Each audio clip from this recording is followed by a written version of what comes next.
One afternoon, Douglas was resting on a siding. He was very tired. Percy began to sing.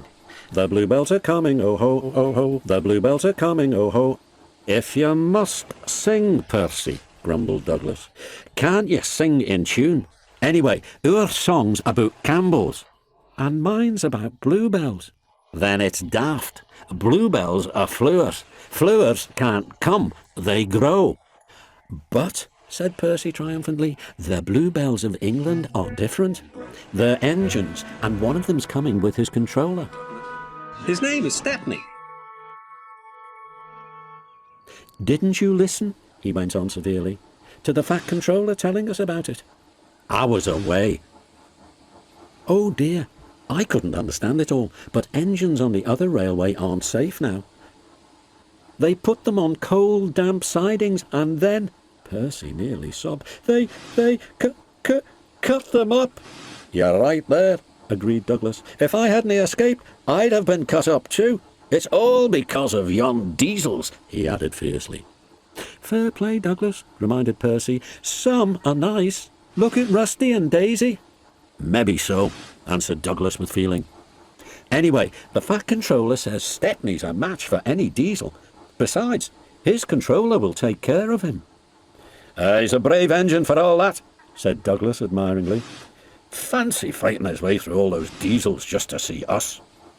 Soon, all the other engines were talking about Stepney. The Bluebells are kind people who want to save engines, said Percy. They've made a place in England called the Bluebell Railway. The fat controller says Stepney was the first engine to escape there. He's famous. Thomas was feeling a little jealous. He may be famous, but my branch line is the pride of the line. Everyone knows that, too. And he huffed away to fetch his coaches. Look, squeaked Percy. Why have they all come? There is no train yet. But Percy was wrong. The signal dropped, and from far away an engine whistled. Here he comes, yelled Douglas. Stepney puffed proudly through the junction. All the engines were pleased to see him. I hope you'll meet Thomas too, said Edward. You both have branch lines to be proud of. Then Stepney set off to help Duck shunt coaches in the yards, and they worked happily together all afternoon. At last, Thomas arrived. Sorry, can't talk. It's time for my last branch line train. Mustn't be late.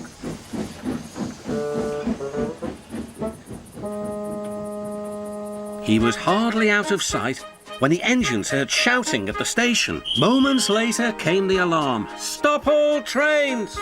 The signalman answered the telephone. A special, is it? I see. Thomas was impatient. Why are we waiting? My passengers are being delayed. Sorry, Thomas, said his driver. We're being shunted to allow another train to pass. Soon they heard an unfamiliar puffing sound. There was Stepney with headlamps swaying and whistle blowing. He gathered speed and disappeared. Well, but my boiler, said Thomas the Tank Engine. Next morning, Thomas was still fuming. Shunted, and on my own branch too. It's a disgrace. I'm sorry, said Stepney. I was a special. Why? An important passenger arrived just as you left. He ordered a special train and Duck let me take it. We had a splendid run, but, finished Thomas kindly, it can make an engine nervous not to know the line. Exactly, said Stepney. You're such an expert. This made Thomas feel much better. He couldn't be cross anymore and instead began telling Stepney all about his branch line.